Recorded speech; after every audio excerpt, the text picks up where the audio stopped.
Hello everyone, welcome to the Red Room. Today we're going to start a series of Wretched overviews. So we're going to start it by looking at Wretched Country. Yes, let's not waste any time. I'm going to share the screen.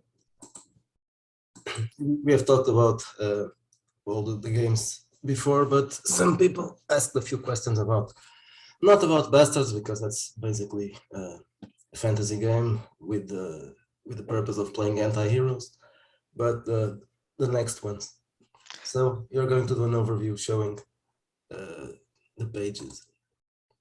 And kind of explaining the game, right? Make it bigger maybe, or take that tab, that column from, and the other one, if you can. That way it'll be bigger. Great. Okay, so let's start with Wretched Country. There's a small explanation about the game, of course, the rules and what you're meant to play. The influences. Yeah, then there's a chapter about spaghetti western, because though this is meant to play any kind of western, it's more geared towards spaghetti western, so there's a chapter about it.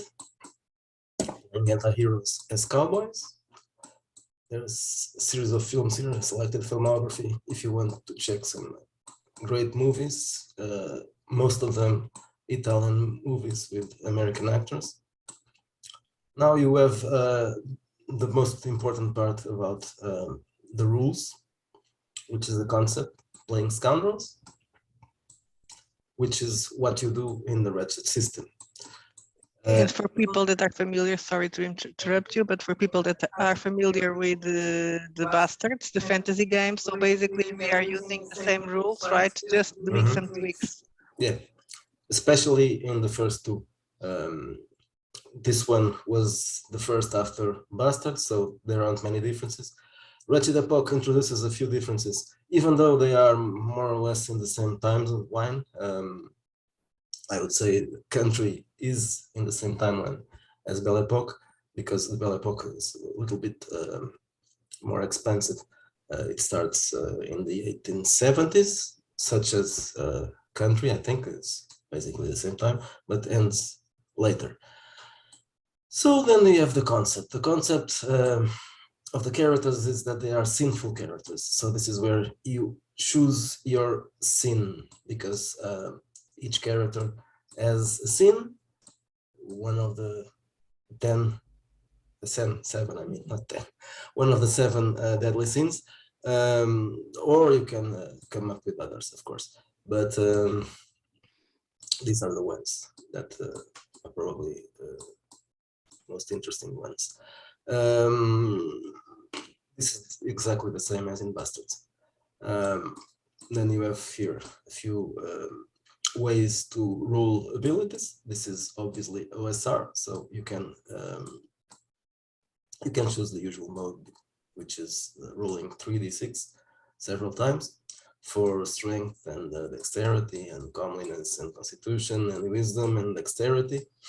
We usually comeliness is obviously optional, but we say that it's probably better to use it in a Wretched game, any of those Wretched games, no matter which.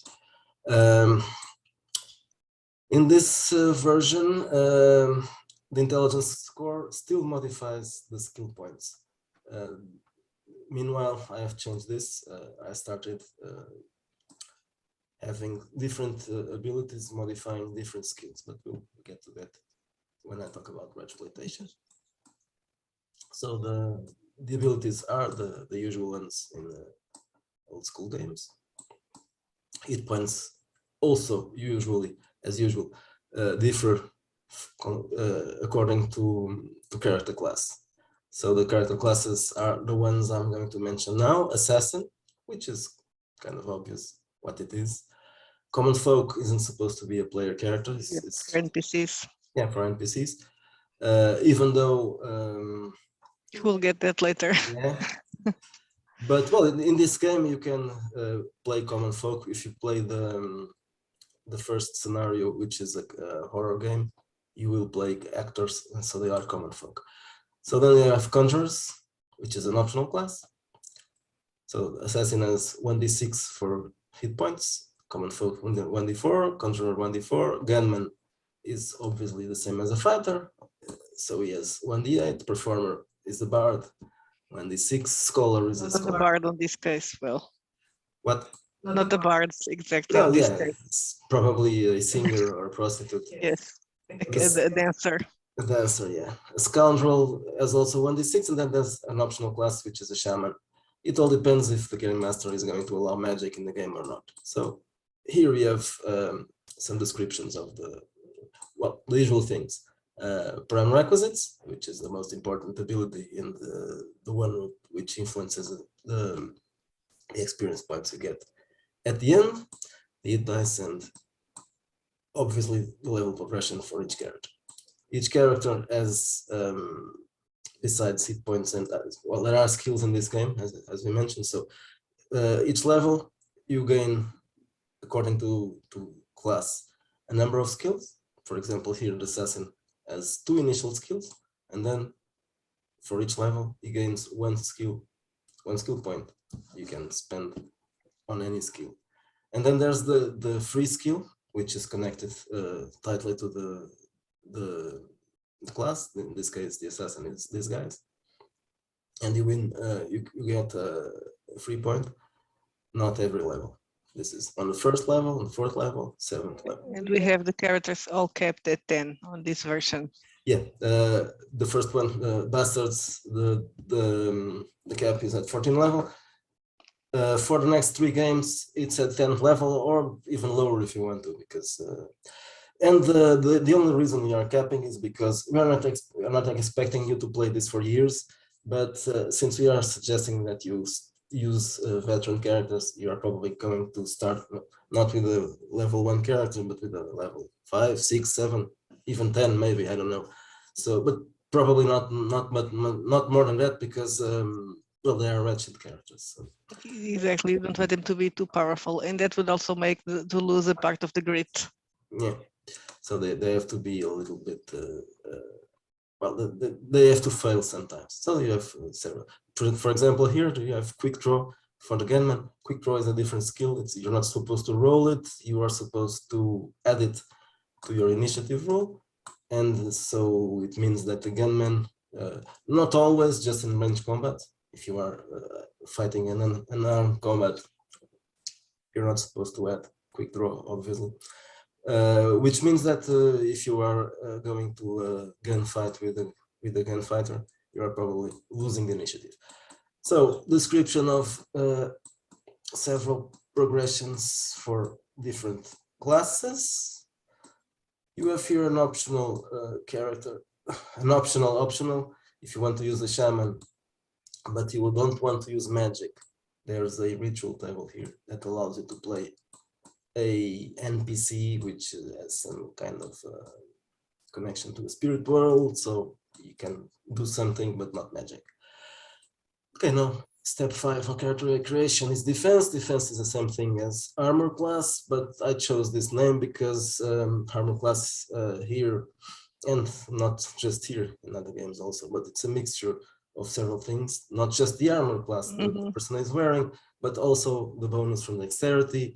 So it's kind of, well, it's a defense more than an actual armor class.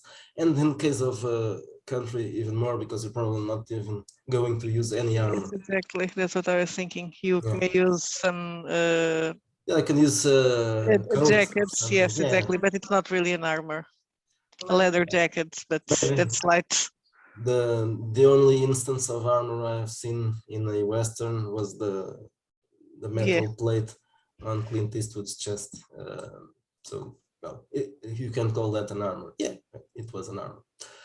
So encumbrance is not really important here. Saving throws, how they work, and now you come to the skills. So we have skills in this game. I've already mentioned that. Bastards has skills too.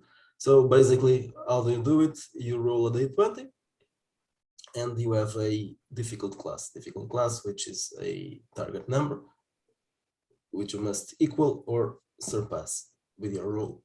And when you roll, you also add the bonus from ability, if you have some bonus. If you have a penalty, you subtract the penalty. And if you have a skill, an adaptable skill for that action, you also add the skill level, which can be 1 through 5. And if there are something else, I don't know, depends, circumstantial bonus or penalties or objects, for instance, magical objects, if they exist, you add that and then you compare to the difficulty class, which can be very simple, not even roll it. It probably would be a 5 or less. A simple action, it's 10. An average action is 15. Difficult is 20. Very difficult is 25. Almost impossible, of course. But you never know. You can always roll a natural 20. And obviously, if you roll a natural 20 is always a success, as if you roll a natural 1 is always a botch. So then we have the skill list. Yeah. Let's pass that kind part. of obvious because, well, the general skills, right? Well, some of them more or less adapt to the game, but a bit general. Yeah, for example, let's see, this one has well, quick draw. I think quick draw is a bit special for this one. Bastards hasn't got quick draw, but I kept the quick draw. I just dropped it for other games. I dropped it from the class, but I kept the skill because you can have quick draw as long as you have guns, of course. Exactly. Now, awarding experience points is also important because this is where things change again in relation to other OSR and yes, we have the wretched commandments. So these ones are 10, not the sins. These are 10. Well, they aren't necessarily 10, but they are more or less. Okay, so one of the things you can gain experience for is basically the same in all games. By killing things, of course. And that's according to hit dice or level. Then you have other commandments: honor no one, so you have to be selfish. Thou shalt steal, which means of course you have to, especially if you steal from other NPCs. Yes. Or the players, important NPCs, or another player character. That's mentioned here because yes. That's not something that you can do always. It depends on your players, but if you can, exactly. If you have players who will not mind doing nasty things to each other, you should go. You tried it. So love thyself, to be narcissistic. Live to tell the title, just surviving the adventures. Those all play their role. Yes. This means role playing, basically. Yes. To be devious and untrustworthy is obvious. Taint thy neighbors. That means that if every time you corrupt other people, it's a good thing for you, for the character, obviously. Thou shalt conquer. So if you accomplish a personal objective, you get some more experience. Now, wanted level. Wanted level is something that is more important here than other games, even though it exists. Yes, because this is a Western, so. But yeah, wanted is not just wanted, but you have a bounty on your head. So there are several. There's a different bounty for each of the levels. So these levels aren't necessarily tied to character levels, but they are 10 as well. So. But they should change. This is at the same time an encouragement for the characters for not being, too wretched and to ruin the story to get experience points, right? There are some limits, and the limits are the bounty. So at level 2 wanted, you have a bounty of $200 on your head, then 500 at level 3. So you have a Butch Cassidy level at level 5, it's $4,000. Then Billy the Kid, $5,000. This means that these were the bounties. Well, one of the bounties on their heads, probably the biggest one. So okay, combat. This is the usual thing. You have surprise, reactions, and initiative, and morale. Morale is always important, and according to character charisma. there's something here also that was added here, yes, for this one. So there's a usual chapter about disease, poison, and other ways of dying, and one of those ways, not just dying, but having The damage. special diseases. So it's a list of SDTs. Yeah. So you have because this is a Western, and it's full, and a wretched Western, and it's full of warehouses. Yeah, so you are going to, well, maybe you are going to go. Your characters are probably going into those places, and they have the chance of getting sexual transmissible diseases. So now combat actions. There's nothing special about this. I guess that's well, except this one here. But duels, it's something that there are no rules for in Bastards, so you have just a key. This is just a way to make cinematic duels. You just roll a dice and there's what's the result? So you add this to add dexterity modifier and quick draw to this. So if your character is very good, a very dexterous character and very good with quick draw, is more likely to win the duel. We have some series of equipment, adventuring gear and weapons, and then there's the magic chapter, which is just recommended as optional because well, it's not supposed to be a weird Western as a default campaign, but you can turn it into a weird West setting if you want to. So these rituals don't know. I mean, spells aren't very different from the ones in Bastards. They are the usual spells. Maybe there are a couple of different, probably less spells, even less than the first game.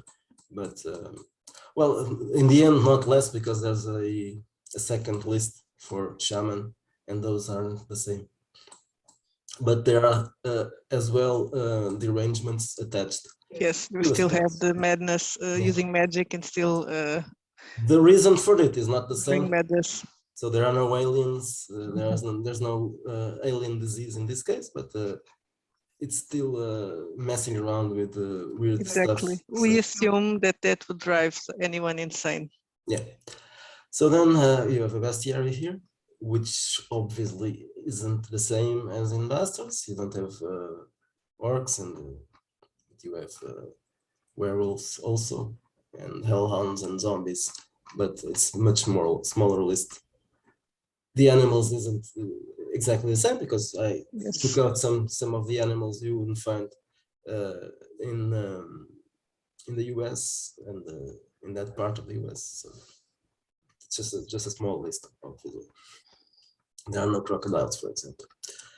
Now we're gonna get into the second part. Yeah, so this is the second part is a description of a movie, which is the movie, the characters in the. So basically, that I think we already said this, but let's say this again. I don't think we said it in this video. The Wretched Country has the set of rules, a campaign that is this one, the Devil's Country, and then a setting.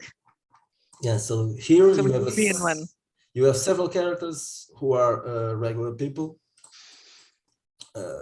regular movie people. Not movie people are not regular people. Yeah, well, but they aren't cowboys as well. And this movie takes place in the 80s, correct? In the 80s, yes. So these people are shooting a movie and in Almeria's desert. Yeah, not the 80s, the 70s. The 70s. I was saying the 80s, but I wasn't sure. No, I was waiting for you to correct me. No, it's almost it's the second half of the 70s, but it's still the 70s. So you have ideas here to turn this. How many sessions did we have for this? 4 or 5, I'm not sure. So this is while you are still regular people and not ghosts, because then you turn into ghosts. That's the idea of this campaign, is that the actors are setting are recording a film, and then they start to go into the real Western. So then, which isn't real? Well, it's real, but it's not real. So this is the It's second. real, but it's not real exactly. The But then second it part of becomes this. real. Yeah. So this is the third part of it that you if you want to ignore the other one, you can, because this is supposed to be a Western, not a horror thing. So this is Hellstone, and Hellstone is a town in the south of the US, so next to the border, the Mexican border. There's a description here. This is a mixture of deadstone, tombstone, and well, I could call it deadstone because it's a mixture of deadwood and tombstone. There are characteristics of each. So that's why it's not a small town, but it's not also not a big town, but it's for a border town, it's a big one, Hellstone. So you have a list of characters and places, a map here. So as you can see, it's quite large. Yeah, there's several saloons, several whorehouses, a theater, and well, 2 theaters, and gambling parlors, and there's this Chinatown here. Then you have playable characters here too, because they aren't the same. The first ones, they are movie people. These ones are sheriff and the deputy. And this is the madam, and this one of the hookers, and the gambler. Are you saying that females in westerns are all hookers? No, they can be teachers, I think. Doctors, maybe. Doctors is on TV shows only. So you have here your list of characters, and then these ones are already the NPCs, or probably the NPCs. You could choose one of those as a character, but not as likely. It's basically a lot of characters that live in the town, right? Yeah. So then at the end you have a series of places that you can find there, not all the places again. And then there's in the appendix, there's encounters in the cards, which are plot hooks connected to cards that you can draw cards, and each card has a plot hook attached to it. Cards, I mean poker cards. So that's it. Okay, let's show the character sheet. It's a simple one. Just a few. The skills aren't here. Just you have space to use, and no, that's very simple. A very simple thing. Okay, that's it. I think we covered everything. I'm not sure if I forgot something. Remind me. I think we covered the most important points. Okay, so we're over with Wretched Country. So see you for the next one. See you for the next one.